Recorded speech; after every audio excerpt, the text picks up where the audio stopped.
संबंध इस मैं की वजह से निर्मित कर लिए, वही अज्ञान है, वही बंधन है। मेरा मेरा बोध हूपन का बोध नहीं, हूपन का बोध तो शुद्ध है, वो कोई सीमा में नहीं बनता जब कोई किसी बात में जम नहीं पाए। जब तुम कहते हो तो तुम्हारे हूं में और इस पूरे संसार के हूं में कोई फर्क नहीं पड़ता। हूपन ब्रह्म है और मैंपन मनुष्य के अज्ञान की दशा है। तुम जानते हो कि सिर्फ हूं तुम्हारे भीतर केंद्र नहीं होता, तब सारा अस्तित्व एक हो जाता है।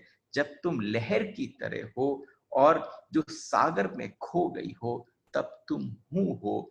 जब उस सागर में से कोई लहर उठती हो, वो उठकर अपनी अपनी सत्ता बनाकर कहे कि मैं हूं, तो जितनी देर सागर से वो उठती है, जितनी देर में वो नीचे जाती है, उतनी देर की तुम्हारी सत्ता रह जाती है। तो तुम कौन सी सत्ता चाहते हो, जो सागर में समस्त विद्यमान है, या वो हल्की सी उठी एक्साइटमेंट की तरह और वहीं विलीन हो गई? ज्ञानम बंध, कौन सा ज्ञान बंधन है? जो भी ज्ञान तुमने बाहर से इकट्ठा किया है, जो भी ज्ञान तुमने शास्त्रों से चुराया है, जो भी ज्ञान तुमने अपने गुरुओं से धारण किया है, इशारा ले लो।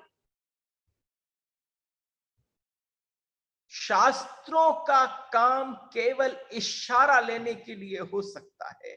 अपने गुरुओं के पास जाओ, केवल सूत्र ले आओ, लेकिन उससे जो मतलब निकले, उससे जो अर्थ निकले, वो तुम्हारा हो, तो वो ज्ञान बंधन नहीं होगा।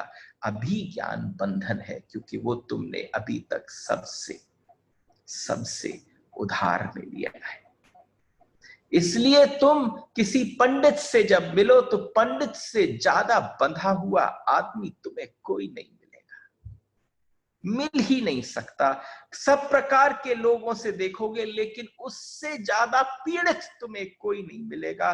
क्यों? उसको लाइलाज है। उसकी तकलीफ क्या है कि केवल इसलिए न वह सुन सकता है, न वह समझ सकता है कि कुछ बोलो, इसके पहले तुम बोल पाओ, वो अर्थ निकाल लेगा। उसके पास बिना कोई उत्तर के सारे उत्तर मौजूद होंगे, अपना एक भी ना होगा, उधारा सब कुछ होगा, जो शास्त्रों से उठाया हुआ होगा। इसलिए कहता हूं, कोई सामने पहुंच जाए और कोई बहुत गीता की और इसकी और उसकी बातचीत करे, तो एक बार उससे प्रश्न करना कि वो ठीक है, आप क्या कहते हो? जो अपनी प्रज्ञा में स्थित रहा हो, वो आपको अपनी बात बता पाएगा, अन्यथा वो दूसरों से ही तुम्हें संतुष्ट करेगा। शास्त्र से अगर ज्ञान मिलता होता तो सबके पास शास्त्र इकट्ठे हो जाते, सबके घरों में शास्त्र भर जाते। लेकिन अगर शास्त्रों में ज्ञान होता तो ज्ञान सभी को मिल जाता। जब कोई निशब्द हो जाता है, आप सुंदरता देखो। Sometimes whenever I'm speaking in English, I always feel at places where I have to speak in English, यहाँ तो कोई आवश्यकता नहीं है, लेकिन मैं इनिशियली जब आप सबके पास प्लान कर रहा था, I wanted to do this talk series on Shiva Tattva in English only. And then I started thinking in English. So whatever that you are seeing is just that. क्योंकि अगर हम कहें कि निशब्द, कोई निशब्द में आ जाए, जो शब्द ही शब्द, शब्द ही शब्द में रह जाए, वो अज्ञान से भर जाता है। जिस दिन शब्दों का संग्रहात होकर आप सारे शब्द उठाओ और उनका स्वाहा कर दो, तो उस दिन जो अंदर से प्रकट होता है, वो निशब्द में जो प्रकट होता है, वो ज्ञान होता है।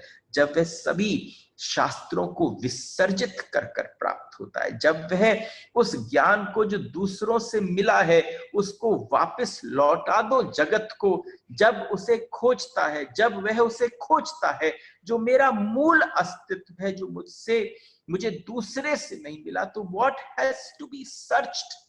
Your existential, search your own root of existence, search your own root of existence. आपको शरीर किससे मिला? माता पिता से मिला, पंच तत्वों से मिला, लेकिन आपको चेतना न आपकी मां से मिली न आपके पिता से। तो आप समझो, आपका शरीर आपको किस किस से मिला? आधा पिता से, आधा माता से, उसके बाद भोजन से मिला, उसके बाद पंच तत्वों से ले, इसमें आपका कुछ भी नहीं है। लेकिन आपकी चेतना न तो आपको पिता माता से मिली, ना आपको भोजन से मिली, ना आपको पंच तत्वों से मिली।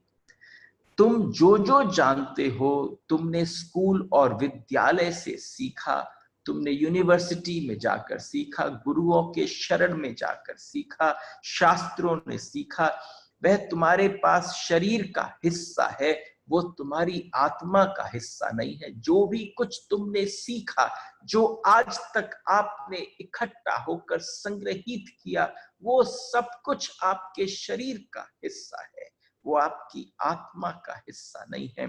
तुम्हारी आत्मा तो वही है जो तुम्हें किसी से नहीं मिली, जब तक तुम उस शुद्ध तत्व को खोज न लो। जब तक तुम उस शुद्ध तत्व को खोज न लो, जो निपट तुम्हारा है, जो तुम्हें किसी से न मिला, न मां ने, न पिता ने, न शास्त्रों ने, किसी ने न दिया हो, जो तुम्हारा वास्तविक स्वभाव है, तब तक समस्त ज्ञान बंधन है। ज्ञान बंधन, सारा ज्ञान बंधन है।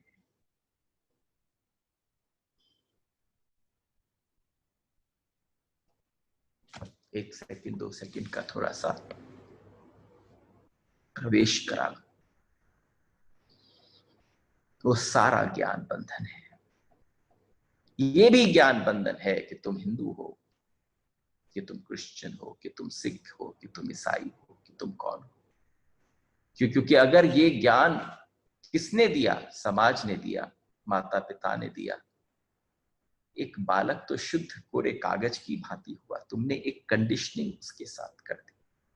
इस पूरी दुनिया में 300 रिलीजन्स हैं, तो 300 रिलीजन्स को 300 कारागार की भांति मान सकते। हर बालक जैसे ही जन्मा, जैसे ही पैदा हुआ, तो तुमने सोचा इसको जल्दी से जल्दी किसी न किसी कारागार में डाल दिया जाए। तुमने समस्त दुनिया के जगत में जितने लोगों को, ये शिव है, ज्ञानम बंधा, अस्तित्व से कोई संबंध नहीं रहा तुम्हारा।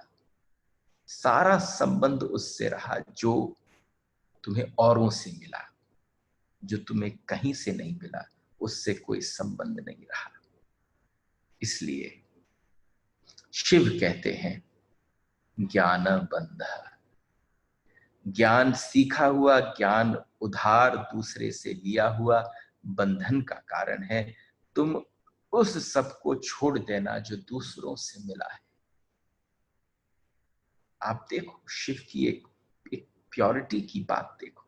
जब आप किसी छोटे छोटे शब्दों में प्रवेश करते हो, कोई श्लोक थोड़ी नहीं है जिनकी व्याख्या करनी पड़े, शब्द, और उन शब्दों में इतनी बड़ी गहराई छिपी हुई है कि सारा ध्यान पहली बार से पहली चिंगारी तुम्हारे ऊपर छोड़ी, और चिंगारी केवल क्या कह रही है? वो चिंगारी केवल आपका परिचय करा रही है, चैतन्य महात्मा, तुम अकेले हो। दूसरा ज्ञानम बंधा, जो तुमने औरों से लिया वो ज्ञान नहीं है, तुम में भरा पड़ा है। तुम जब ये सब हटा दोगे, सारी राख सिमट जाएगी, तो तुम्हें वो मिलेगा। तीसरे सूत्र में प्रवेश करते हैं, योनि वर्ग कला शरीरम। देखो, एक हर टेक्स्ट की, हर देवता के साथ उसका एक अपनी यात्रा है। There can be a lot of people who have heard us talking on Madhurashtakam. तो कृष्ण के साथ अपनी यात्रा है, ये शिव के साथ की यात्रा है।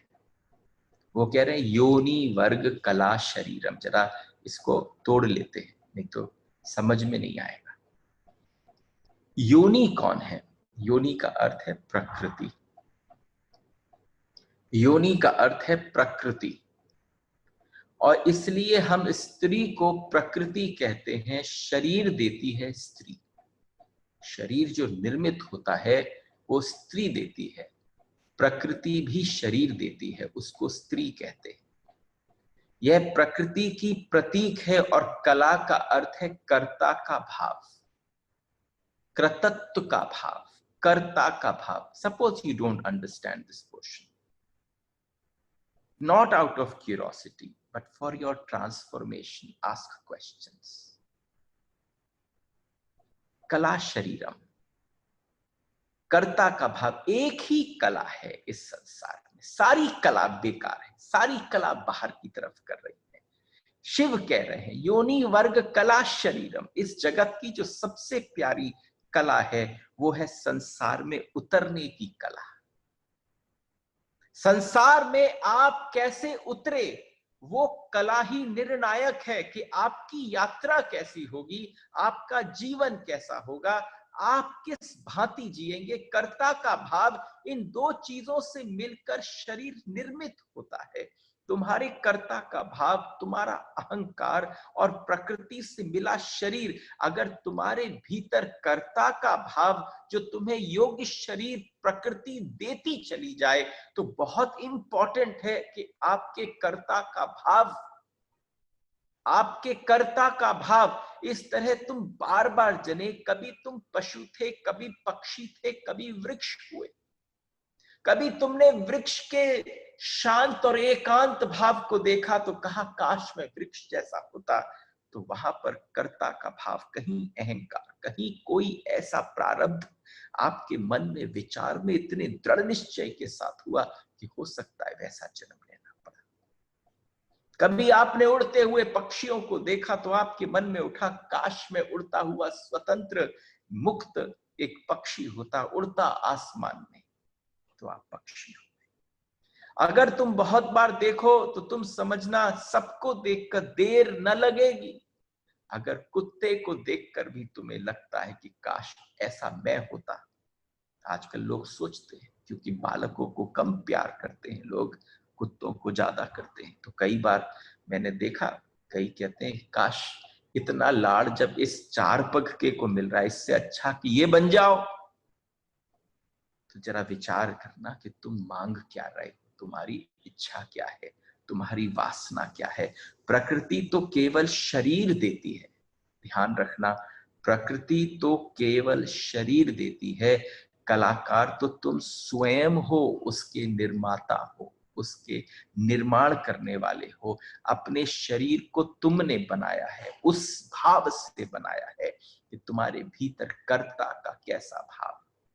यह कला का अर्थ है कि कोई तुम्हें शरीर नहीं दे रहा है, तुम्हारी वासना ही तुम्हारे शरीर को निर्माण कर रही है। Your desires is what is creating who you are. तुम जो भी हो, यह तुम्हारा कृत्य है, किसी दूसरे को दोष मत देना।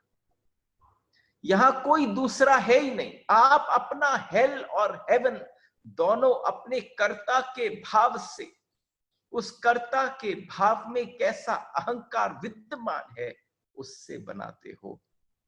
योनि वर्ग कला शरीरम।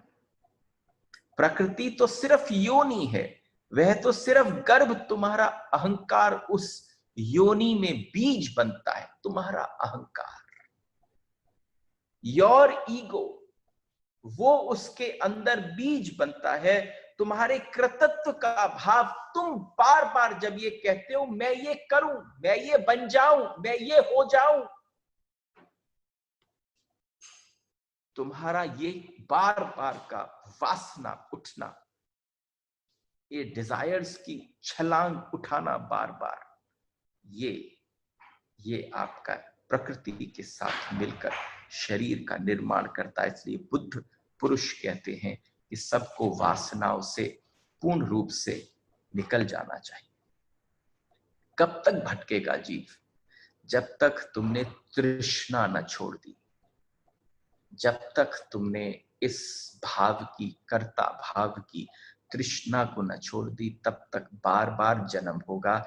चाहे तुम कितने पुण्य करो, कितना दान करो, कितने तीर्थ करो, जिस दिन आप चाहते हैं कि आपकी ये शरीर की श्रृंखला बनना बंद हो जाए, तृष्णा उससे पहले बंद हो जानी चाहिए।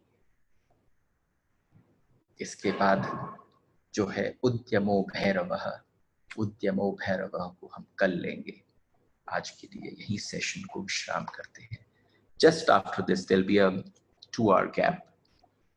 Please, if anybody has very interesting questions you feel, I would really like to answer them. Radhe Radhe. Pranam.